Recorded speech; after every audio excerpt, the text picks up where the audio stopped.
Hi, Journeyers. This is Tony Carnes, your host for A Journey Through NYC Religious Television.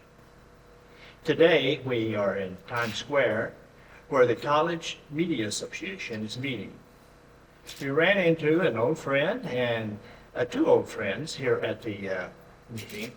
One is Tim Morgan, who's a professor of journalism at Gordon College near Boston. And also, we reacquainted ourselves with Presley Beal, who's the editor-in-chief of the student newspaper, which is called The Tartan. Some of you may be familiar with Gordon Conwell Seminary, which has a similar name in history as Gordon College. Gordon College is a four-year undergraduate college from an evangelical perspective. We thought in our goal to sort of take the temperature of what's happening on campuses, that maybe they could help us with this. Welcome to the program. Thank you. Thanks, Tony. It's great to see you, and we're eager to talk. Yes. Well, I sort of wonder, how did you get to Gordon Conwell? Are you both from Boston? I'm from Pennsylvania, so I always wanted to go to college on the North Shore and be by the ocean and to be by the city. So I just packed my bags and left home. Now, you come from a faith background? Yes. I grew up in the church, non-denominational, the same church from pretty much when I was born, and I still, when I'm back home, I go there. So. And this is in central Pennsylvania? Or Yes. York, I think you told me. Yes, York. Right. The cornfields. And so, Tim, you had a long association with Christianity Today. That's right, As yeah. What was the associate deputy? What was your title there?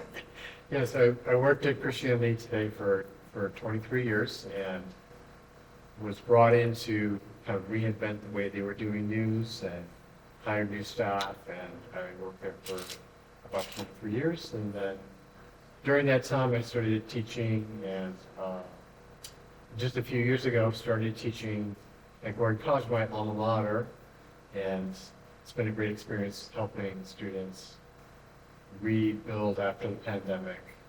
And the Tartan is really thriving. We have tripled the size of our staff, Yes.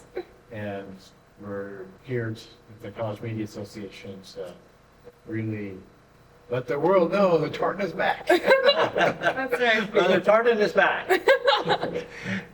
I'm sure that many members of our audience are wondering what your faith background is.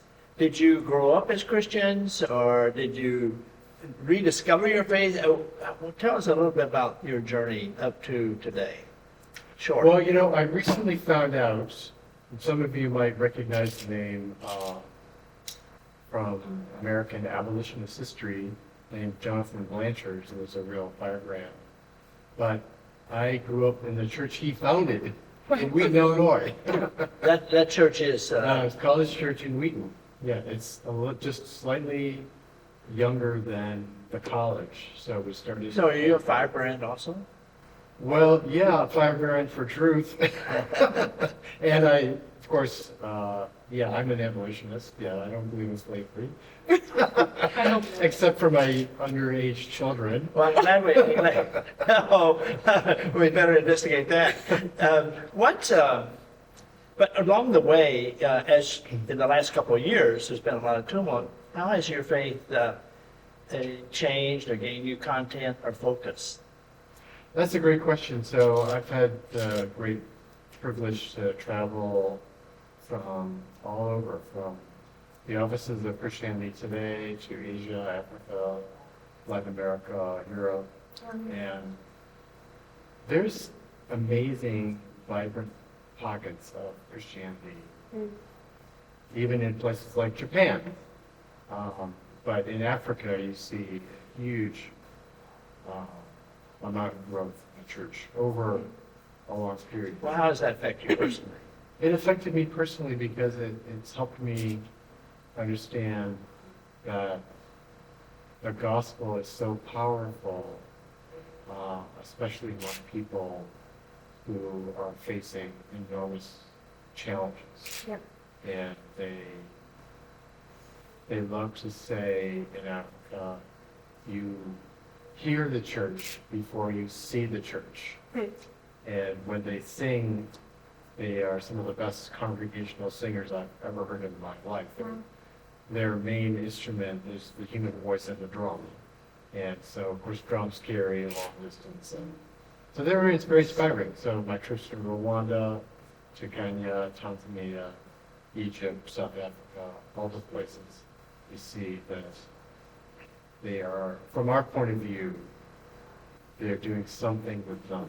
But from the Western point of view, we think they have nothing. Well, let me ask Presley, you've been working with the Tartan for a couple of years, right? Yes, yeah. And how has that experience changed or impacted on your faith? Oh yeah, absolutely. When I first joined the staff at the Tartan, there was 2 editors and 2 writers, and I was the other one of the writers. And I mean, the publication was struggling. There was maybe 3 spreads every time we printed. And I don't know, I was a little discouraged. I joined the newspaper because I didn't have a lot of friends when I first came to Gordon, or close friends at least. And so I joined because I wanted to find people who loved writing. And I went to the first staff meeting and I was already burnt out, already discouraged. And I remember going to God, back to my dorm, going to God and just being like, Lord, where are my people at? I can't find them here. And I mean, the publication has grown ever since. I mean, this is my 4th semester. I have no managing editor, so I'm doing editor-in-chief kind of by myself, but the staff writers and the design people, and I even have an intern at the Tartan, so, you know, they're all working together to help me build it more, and even just seeing God, like, care about the little things that, like, we care about, you know, like, it's a college newspaper. I don't, you know, people would say God doesn't have the time for that, but, you know, journalism is something that I take seriously and I want to pursue it. And God taking that and even just teaching me things through staff writers and the design people and, you know, all these different titles that we now have, you know, we have 15 people on staff now. And there was 4 when Well, I let me first. ask you this. You say what people on campus care about. What do people on campus care about? What's the top 3 issues? That's a good question. I mean, I don't know. I'm probably going to need your help on this. Well, let's get you first, and then we get to the Yeah. professor. They have different concerns. That's true. Jobs. Yeah. I mean, you say jobs. I think people at Gordon College are very career focused. I mean, they say that average, we have one of the best GPAs.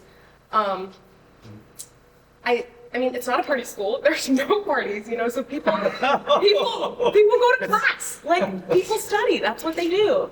And, She's right. I'm Yes. surprised how the social life is the main source, the library. I mean, it's true. And people join clubs. Like, one of the main, I mean, we've had tons of articles. I've looked at past issues even before I was at Gordon. Tons of issues on, or articles on overcommitment at Gordon and how that looks. People, I mean, I myself, I'm super overcommitted. Overcommitted? Yes. Well, what advice do you give people?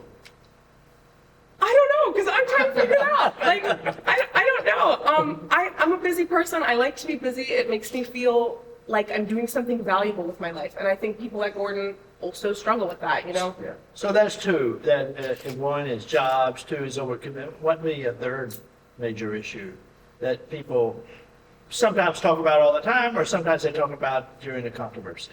Yeah. Are there controversies at Gordon College? Oh, for sure. Oh, yeah? In Why not? politics even, I mean, Politics? it's a Christian school, but, you know, not everybody believes the same thing, even in faith, you know? Yeah. People go to Gordon and they don't even know who God is, which is, that's a real thing. There are a few people like that. I have friends who are in sports, and I ask them why they came to Gordon, because they're like, oh, there's no parties here. Yeah, you went to a Christian school on the North Shore that has about 1,500 people in it. But I mean, so people deal with all different issues worldly issues. And if they come from different backgrounds, even in Christianity and faith and religion as a broad whole, of course they don't believe the same things, you know? Right.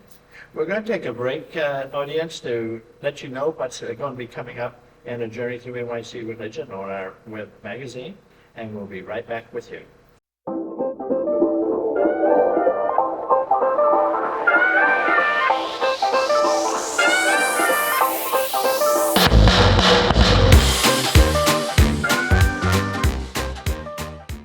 Well, journeyers, I hope that what's coming up will excite you and you'll come to our website and also tune into our regular Journey television program.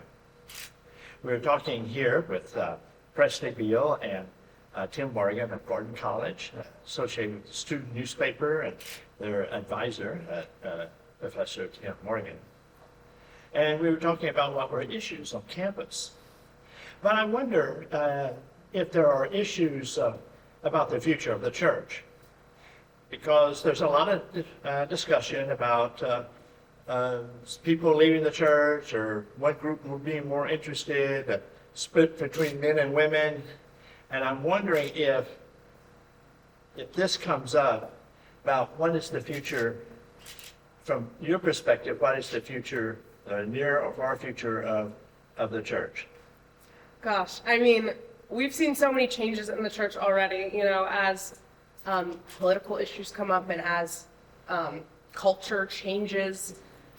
So, I don't know, I think the church changes in ways that we don't expect. I mean, I don't know, I'm gonna need your perspective on this too, because, I don't know, what do you think? Well, what I see, Tony, is that we're still in post-pandemic period. That's gonna play itself out in the next few years. That's true. The biggest challenge I see that church leaders are talking about, and this migrates into conversations on campus, is how are we going to adapt the traditional church service itself to what is going to appeal to the coming generation, people who are forming families.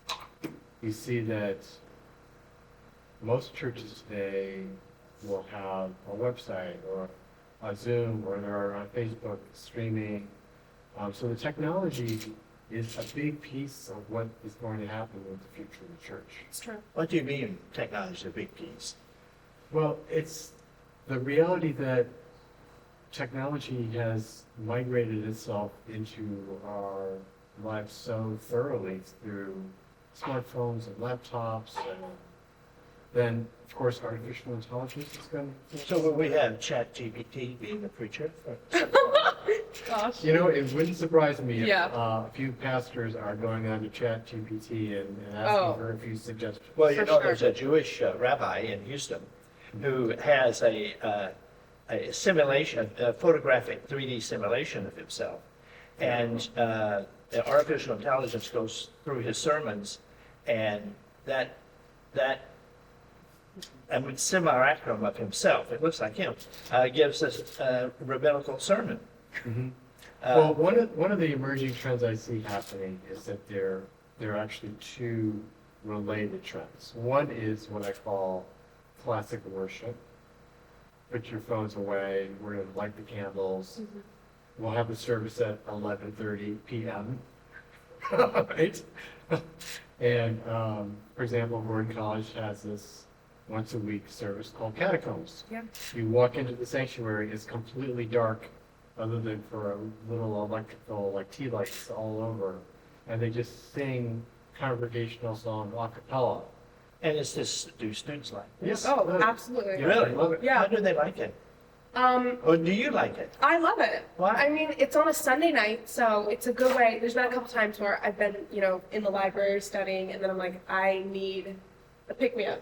And, so there's that worship So service. you go party in the catacombs? Yeah, I mean, it's completely dark, so I think also students like that. You can't see who's singing, you know, in the congregation. You can't see who's raising their hands. I mean, And students... who's wearing sweats or Yeah, fashion, true. right? I mean, true. Students are, I mean, insecure about worshiping in front of other students. Oh, really? That's a real thing. I mean, I'm not, I know my friends aren't, but if you're not very comfortable with your faith, you know, if, like I said earlier, how Gordon has a bunch of different faith, you know, groups on campus. If you're just becoming a new Christian or becoming, you know, new in the concept of God even, you're not going to want to be in a worship service and seem like this, and, you know, like, I think that's a genuine thing. Now, I know that there are a lot of issues that come up, at least people talk about them, like the issue of abortion or pro-life. Is that an issue that concerns students, or is that sort of a distant issue? I haven't had too many conversations on campus about that. I think pre-COVID, I had a lot more conversations about that, which is interesting because I was in like 8th grade, so I don't know why I was trying to talk about abortion in 8th grade. But I mean, my friends aren't very political. They don't wrestle with, I mean, of course they wrestle with issues. Well, you bring up the church. Some people wrestle with whether women should be in the pulpit or not. Do people talk about that? Yeah, I mean, in your course, we even have a student writing an article on that. So, And what, are they writing pro or con or something else? Well, students want to understand the issue better. And there are some people who are going to be very traditional and they say no women in the pulpit. But we see what's happening in a culture where empowerment of people, women and people of color, is very important to this generation. Not that it's unimportant to older folks, but it's maybe a higher priority. And at campus like we, and also in higher education, there's a lot of women. There's a lot of women students. There's many more women faculty. There's women deans, women provosts. And so women's issues are seen differently. But you also get this movement of, according to the latest Pew survey that came out on the 26th of February, they say that young men's spiritual interest is going up and exceeds that of young women for the first time in decades. Did you see that with the, let's say, the freshman and sophomore? Do you see the men being more interested in spirituality than before, or is it same old, same old? I mean, that's a good question. I think I hadn't really had close guy friends until I came to Gordon, and now I have a really good group of like solid guy friends, and they are all men of God. Like I mean, us girls, like, we'll come into their apartment and they're, you know, turning worship on. Like, and they're like unpacking the Bible. Like, I've never had guy friends like that. My brothers, I have 2 brothers, they're not like that. So, yeah, I don't know, but I have, you know, women friends who are very strong in their faith and have led me even in certain things. So I'm not sure. I need to look into that because I'm not sure. Well, sometimes these are national trends and sometimes they're minor rivulets, though there does seem to be a new sort of masculine theology coming out of it, but it's practical. It's not necessarily very well thought through. But you also get a big issue is, of course, politically, it's the immigration issue. And I don't suppose do you have many international students at Gordon? Yeah, we have a ton of international students. I think that's one of the things that Gordon is very proud of. Right, and what do they bring to campus? Wow. I mean, all things. I mean, they come from different places. They have different interests. I'm in the women's choir, so there's a lot of international students there. Our design girl, she's from China, and so yeah, I mean. That's Tim, do you see that there's a lot of debate about whether the church is as internationally focused. Partly the question is whether America needs to send out missionaries, you know, and they can take care of themselves much better than we can, and also a certain maybe detachment from the world, and particularly all its conflicts. Do you see that in evangelicalism going on? There definitely are some, it's a complicated picture. So I think that you see that there are some churches that are following classic missionary sending framework that here we have the resources, we have the smarts, and we're going to go out to where there's no gospel and we're going to spread the gospel. I see also a counter trend, which is an invitation for people from other cultures, from overseas, to come here and teach us about the gospel in ways and cultural contexts that are completely familiar to us. And so there is some sort of cross-pollination going on, and you see that people are trying different worship styles. My wife is a music director. She brings in drums into the church, which was not part of their tradition. That was a little bit controversial. There was one Sunday they did a rap Sunday. That was also a bit controversial. So you see some more experimentation and hybridizing, and again, the bigger picture is that I see that intentional church leaders are seeking ways to adapt and adjust to changing contexts. Yeah. So as you know, you follow these things. The number of foreign-born people in this country is like at almost an all-time high, and in terms of percentage and the aggregate number. And so there's populations out there that can be drawn into church in ways that would appeal to them because you're not singing Amazing Grace in church every Sunday, or how great thou art. Before we wind up here, and I really thank you for listening to the program. I wonder where you see yourself in, let's say, 2 years, 5 years. Where do you see yourself? Gosh, I mean, people ask me that a lot, and I think I would love to know where I am in 2 or 5 years. Well, where would you like to see yourself? I want to work on a magazine, and I want to pursue that right after college. I'm very excited to start my career. I think journalism, you can at least try and do that,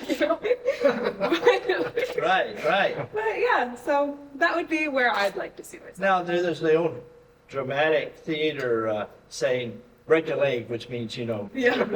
do we call it break your hand? Oh gosh, yeah, writing. I'd say that works. You're a professor of journalism. You're involved in a lot of journalistic associations and activities, including this meeting here, which we're meeting in this meeting, the College Media Association, to be in Times Square, at a hotel in Times Square. Where do you see yourself in 1 year, 2 years, 5 years? I love that question. I've asked that question myself and other people. Yes. I have tried to come up with a framework or a concept to cover everything that I'm doing.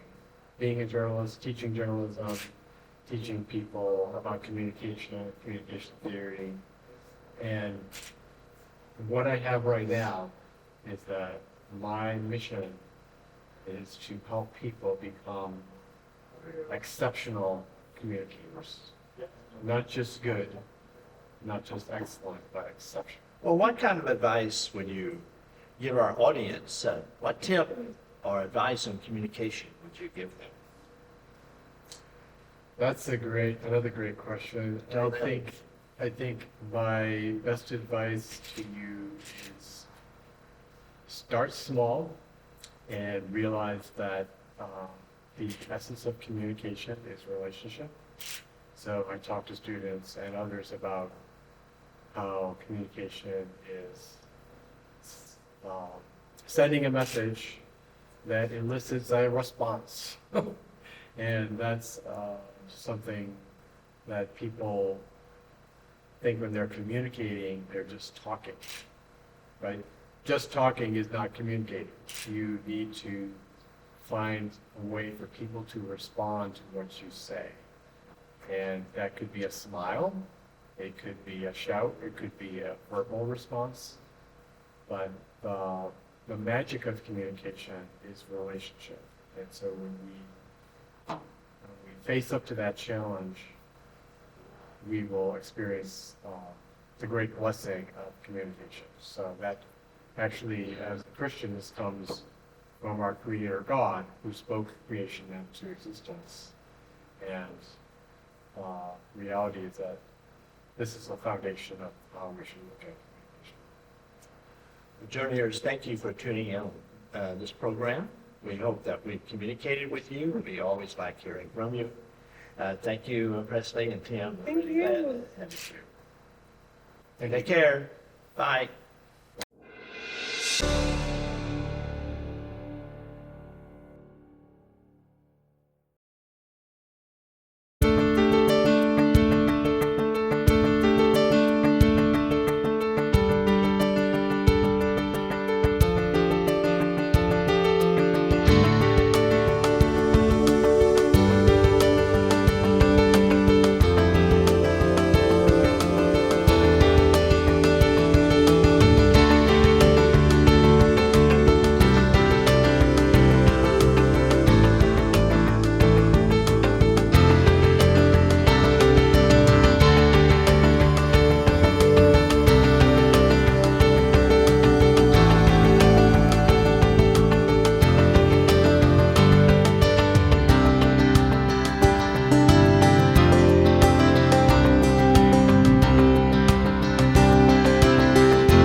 Bless your heart and your mind.